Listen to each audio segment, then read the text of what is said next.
Αν κάποιος από εσάς, μετά από τόσες ομιλίες πάνω σε αυτό, έχει ακόμα απορία δηλαδή για το τι είναι η κβαντική κρυπτογραφία, πώς την κάνουμε και τι επιδιώκουμε, καλό θα ήταν να ρωτήσει τώρα or forever hold his peace που λένε. Εάν δεν αισθάνεστε άνετοι να κάνουμε ερώτηση, θα μπορώ εγώ λίγο να δώσω στους συνομιλητές εδώ την ευκαιρία να πούνε ένα τελευταίο κομμάτι.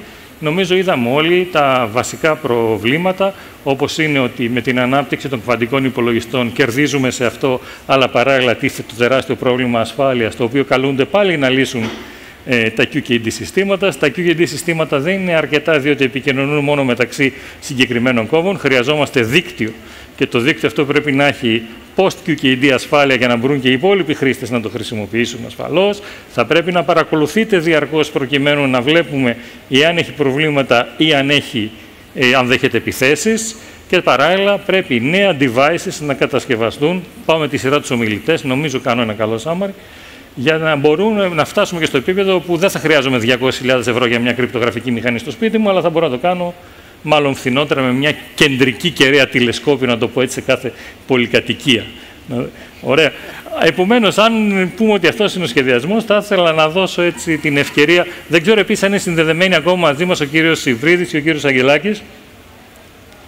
Ναι, να φεύγω με την κάμερα. Όχι, φάνηκα. Εντάξει. Σας ακούμε. Ναι. Ευχαριστούμε πάρα πολύ. Θα ήθελα να δώσω στον καθένα σας την ευκαιρία να κλείσουμε μία τάκα, αν και πρώτα θα ήθελα να ρωτήσω τους δύο πιο θεωρητικούς της παρέας που είναι συνδεδεμένοι online. Δεν ξέρω αν εγώ κάνω λάθος. Έχουμε το ζήτημα της, της ασφάλειας, της κρυπτογραφημένης συνομιλίας, ας πούμε, που θέλει να γίνει, η οποία κινδυνεύει λόγω του ότι οι κβαντικοί υπολογιστές θα μπορούν εύκολα να σπάσουν το κλασικό authentication κλπ. Και ταυτόχρονα δουλεύουμε και στους υπολογιστές οι οποίοι προσπαθούν να σπάσουν το authentication και στις μεθόδους που προσπαθούν να μας προφυλάξουν από τους υπολογιστές που θα σπάσουν το authentication. Οπότε, σε θεωρητικό επίπεδο, μήπως είναι και λίγο ένα κυνηγάμε την ουρά μας πάνω στους δύο πυλώνες αυτούς της κβαντικής πληροφορικής. Δεν ξέρω πώς το βλέπετε. Δεν ξέρω. Ο κύριος Ιβρίδης θα ήθελε να απαντήσει. Ναι, γιατί όχι. Κοιτάξτε, ακόμα οι τεχνολογίες αυτές έχουν δρόμο μπροστά τους. Δηλαδή, ακόμα και προφανώς η τεχνολογία του QKD έχει αρκετό δρόμο. Υπάρχουν διάφορα θέματα ασφαλείας, αποδείξεων ασφαλείας. Ο κόσμος δουλεύει γι' αυτό, δουλεύουν οι άνθρωποι θεωρητικά για να αποδείξουν την ασφάλεια. Υπάρχουν θέματα ως προς την ωριμότητα των τερματικών. Αν δείτε, για παράδειγμα, δημοσίευσεις και πάρα πολύ πρόσφατες, δηλαδή εδώ και ένα χρόνο έχουν αρχίσει και εμφανίζονται, και το ίδιο κάνουμε και εμείς, γιατί ασχολούμαστε και με αυτό το περίφημο τα side channel attacks, όπως λένε. Ναι. Είναι δυνατόν να πει κανένας ότι χρησιμοποιώντας ανίχνευση ηλεκτρομαγνητικών κυμάτων που παράγονται από τα τερματικά αυτά, μπορεί να βγάλει την πληροφορία. Υπάρχουν δημοσίευσεις που βγάζουν τα κβαντικά κλειδιά, τα κλειδιά μάλλον του QKD, χρησιμοποιώντας τέτοιες τεχνικές. Δηλαδή, το hardware έχει ακόμα δρόμο. Δεύτερον, προφανώς έχει μεγάλες απαιτήσεις από πλευράς εξέλιξης.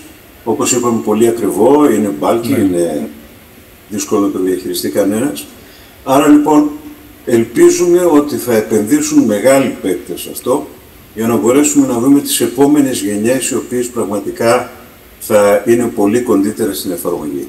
Άρα λοιπόν, υπάρχουν ακόμα τέτοια θέματα, δηλαδή αυτό που λέμε το unconditional security δεν είναι και τόσο unconditional, θεωρητικά πράγματι είναι, γιατί είναι single photons, αλλά εν πάση περιπτώσει δεν είναι single τα photons κλπ. Υπάρχει μια ολόκληρη ιστορία.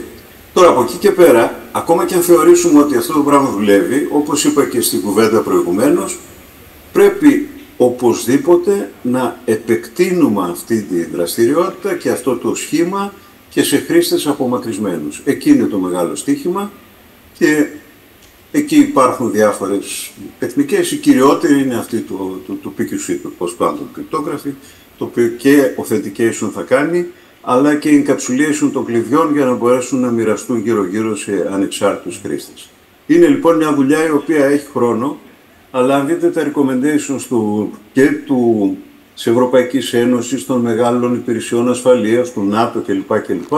βάζουν ένα χρονικό διάγραμμα που παίρνει το 2030, στο οποίο υπολογίζουμε ότι θα έχουμε όριμες λύσεις, οι οποίες θα μπορέσουν πια να είναι επιχειρησιακά δυνατές και εφαρμόσιμες. Μάλιστα. Ωραία. Ευχαριστώ πάρα πολύ. Θα ήθελα μήπως να έχω και την άποψη του κ. Αγγελάκη. Βεβαίως, θα ήθελα και τη δική σας άποψη. Λοιπόν, να το βάλουμε λίγο σε ένα timeline, ίσως για το audience, αν έχει μη ειδικούς.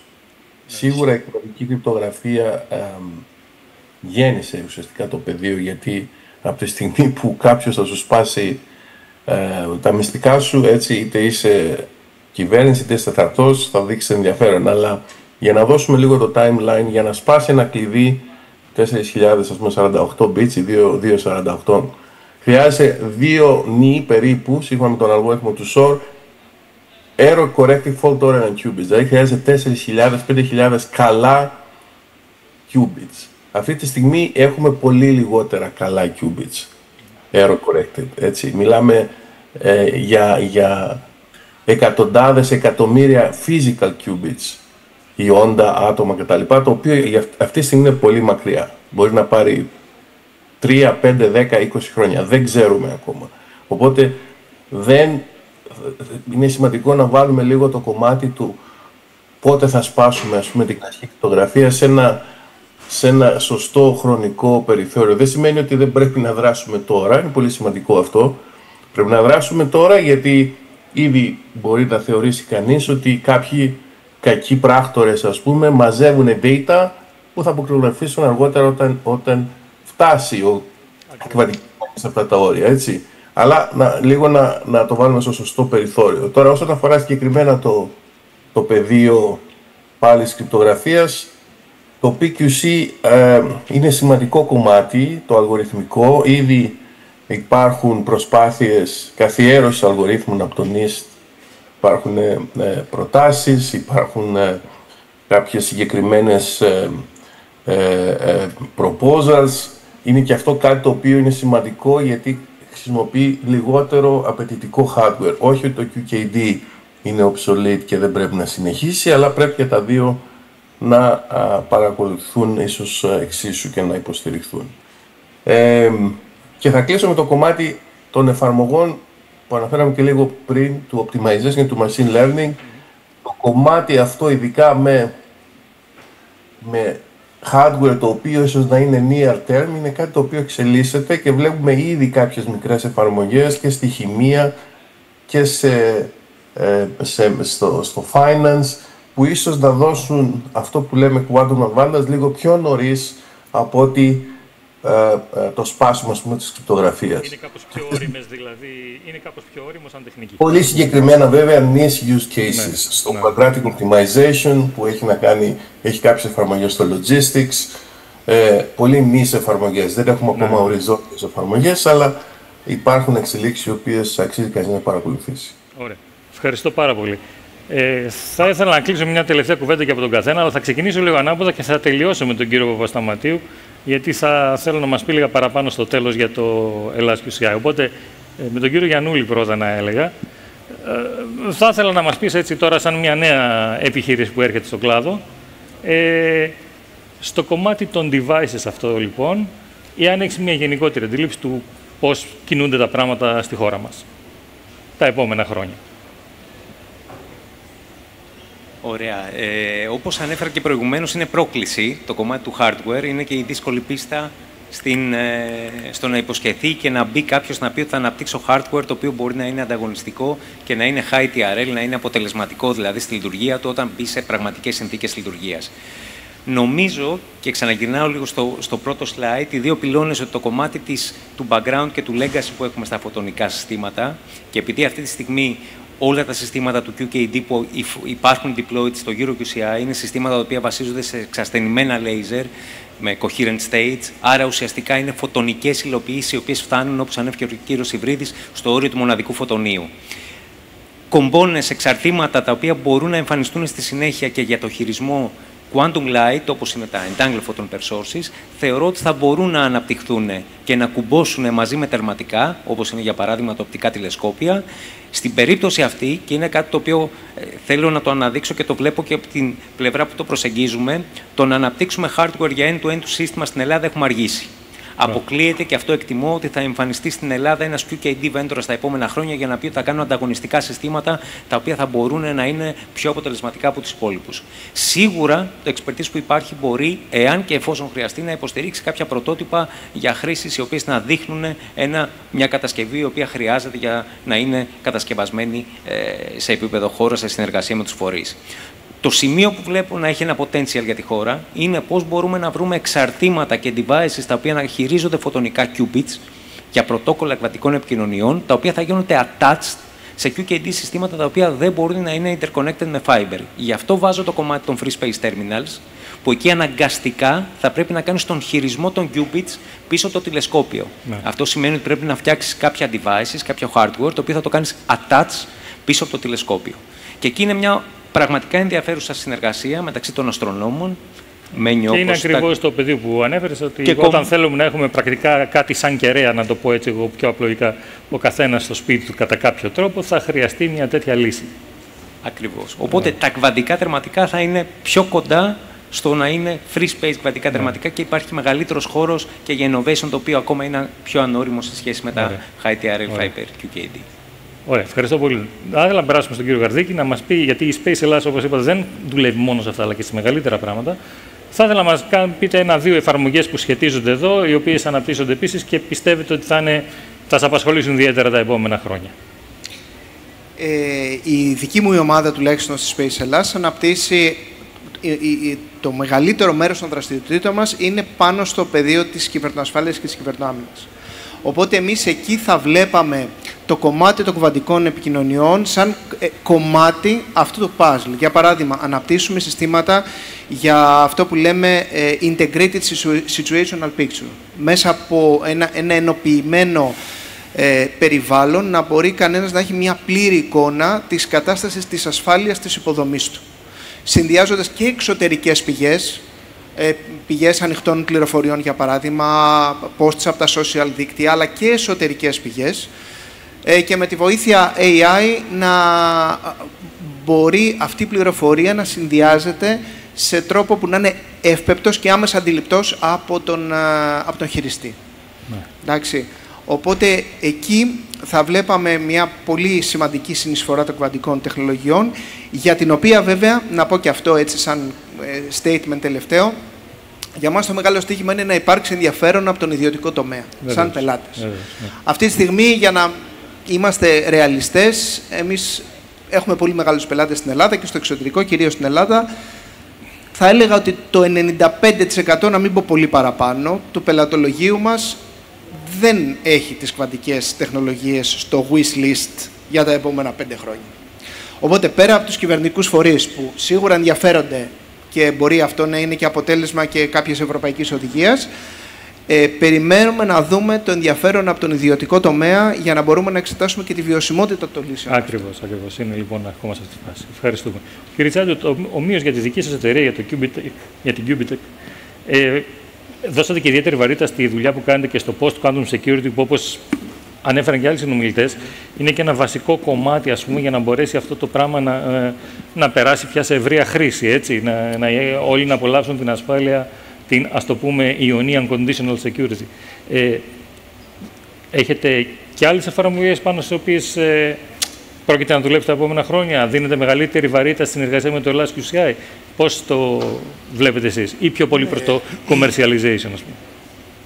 Ναι, κοιτάμε, όπως ανέφερα, εμάς οι δραστηριότητες.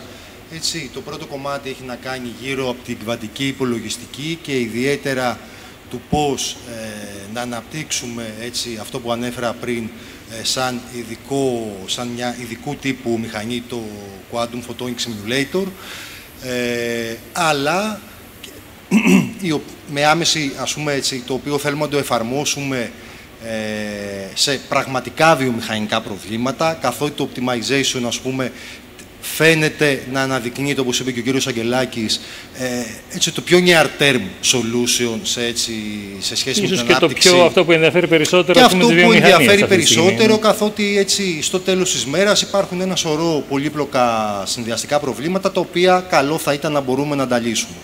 Έτσι, τώρα, ο δεύτερος ας πούμε, προσανατολισμός της εταιρείας όντως περιστρέφεται γύρω από τα κβαντικά δίκτυα, όπως είπα, όπου εκεί πέρα προσπαθούμε να ακολουθούμε μια ολιστική προσέγγιση, αναπτύσσοντας ας πούμε, έτσι, υβριδικές λύσεις, τεχνολογικές λύσεις, οι οποίες συνδυάζουν και παραδοσιακές όριμες μορφές κρυπτογραφίας, αλλά και την ενσωμάτωση post-quantum αλγορίθμων, έτσι, ώστε βήμα-βήμα να μπορέσουμε να φέρουμε αυτό που λέμε κβαντικά δίκτυα στην καθημερινότητά μας, εξασφαλίζοντας την ασφάλεια σε όλα τα επίπεδα, από physical layer μέχρι σε επίπεδο εφαρμογής. Μάλιστα. Αυτό. Πολύ ωραία. Και τώρα θα δώσω τον τελικό λόγο στην Ηλία του Παπασταματίου, που είναι και εκπρόσωπος της ΕΔΙΤΕ εδώ της διοργανώτριας. Και φυσικά, όπως είπε ο κ. Χαρμαζάρης, ένας από τους ανθρώπους που μας πίεσε όλους και καλά μας έκανε να έρθουμε κοντά και να αρχίσουμε να συζητάμε, ενώ ερχόμαστε από πολύ διαφορετικά πεδία, για ένα κοινό πρόβλημα και ένα κοινό στόχο. Θέλω να μας πεις πώς βλέπεις λοιπόν την πορεία μέχρι τώρα της υλοποίησης του Ελλάς UCI, όλων αυτών των τεχνολογιών στην Ελλάδα και το άμεσο μέλλον. Ευχαριστώ πάρα πολύ, Μένιο, και ευχαριστώ όλους τους ομιλητές. Νομίζω ήταν ένα πάρα πολύ παραγωγικό session, και αν κρίνουμε από το αμείωτο ενδιαφέρον και τον κόσμο που έχει το περίπτερο αυτή τη στιγμή και μας παρακολουθούν σχεδόν 2 ώρες, είναι ένα πραγματικό εντυπωσιακό αποτέλεσμα το ενδιαφέροντος του κόσμου που έχει για αυτές τις νέες τεχνολογίες. Είπαμε νομίζω πάρα πολλά πράγματα, αναλύσαμε διεξοδικά τις ευκαιρίες, τις προκλήσεις των κβαντικών τεχνολογιών, για την ανάγκη περαιτέρω εκπαίδευσης, για το κόστος των υποδομών, για την ανάγκη της ενίσχυσης του οικοσυστήματος, αλλά θέλω να πω ότι βρισκόμαστε σε καλό δρόμο, δηλαδή έχει ξεκινήσει μια συστηματική προσπάθεια και έχει να κάνει με τη στρατηγική του Υπουργείου Ψηφιακής Διακυβέρνησης και Τεχνητής Νοημοσύνης, αλλά και τη Γενική Γραμματεία Τηλεπικοινωνιών και Ταχυδρομείων. Φανταστείτε ότι η κβαντική στρατηγική της Ευρωπαϊκής Ένωσης δημοσιεύθηκε τώρα, τον Ιούλιο του 2025. Άρα σημαίνει ότι η Ελλάδα, τουλάχιστον βρίσκεται στην πρωτοπορία, τουλάχιστον για τις κβαντικές τηλεπικοινωνίες, για έναν από τους 4 τομείς των κβαντικών τεχνολογιών. Φυσικά είναι και αυτό που είπε ο κύριος Αγγελάκης και ο κύριος Σιβρίδης. Υπάρχει μια ανάγκη αυτή τη στιγμή στις κβαντικές τηλεπικοινωνίες, γιατί είναι αυτό που λέμε store now, decrypt later, δηλαδή κακόβουλοι δρόντες, το είπε ο κύριος Αγγελάκης, μαζεύουν από τώρα τα δεδομένα, τα τηλεπικοινωνιακά, από τις κρίσιμες υποδομές και τα ευαίσθητα δεδομένα, και όταν θα έρθει η στιγμή που οι κβαντικοί υπολογιστές θα έχουν το capacity για την αποκρυπτογράφηση, τότε θα έχουμε πραγματικό πρόβλημα. Οπότε υπάρχει ένας αγώνας ταχύτητας αυτή τη στιγμή. Αυτό βέβαια οδηγεί στην οριμότητα, στην τεχνολογική οριμότητα των λύσεων. Φυσικά έχουμε πολύ μεγάλες προκλήσεις. Είπαμε και για το PQC, για τους κβαντικούς τους αλγορίθμους που κάνουν τη ζωή των κβαντικών υπολογιστών πιο δύσκολη. Υπάρχουν τώρα σιγά σιγά υβριδικές λύσεις για το PQC και για το QKD. Έτσι διαφαίνεται ότι θα είναι το μέλλον των κβαντικών τηλεπικοινωνιών. Υπάρχει πολλή δουλειά η οποία πρέπει να γίνει, αλλά είμαστε αρκετά ικανοποιημένοι, γιατί έχει ξεκινήσει να αναπτύσσεται μια μεγάλη υποδομή, η οποία λειτουργεί σαν γέφυρα μεταξύ της έρευνας και της τεχνολογίας και της βιομηχανίας, δηλαδή και από το πάνελ το σημερινό και από τους συμμετέχοντες φορείς. Βλέπουμε ότι πραγματικά δίνεται ένα πεδίο δοκιμών και αναπτύσσονται λύσεις, ελληνικές λύσεις, οι οποίες μας φέρουν σε αυτό την καρδιά του νέου οικοσυστήματος που γεννιέται. Υπάρχει πολλής δρόμος ακόμη, αλλά είμαστε προς την σωστή κατεύθυνση. Και πάλι ένα μεγάλο ευχαριστώ, Μένιο, και συγχαρητήρια και για το συντονισμό. Εγώ ευχαριστώ όλους. Νομίζω ήταν τράβηξε λίγο παραπάνω, αλλά νομίζω ήταν μια χρήσιμη κουβέντα. Να ευχαριστήσω τους συνομιλητές μας online. Θα χαρούμε την επόμενη φορά να τους έχουμε από κοντά. Να ευχαριστήσω και όλους σας για την παρουσία και εσάς που μας ανεχτήκατε τόση ώρα. Και καλή νύχτα σε όλους.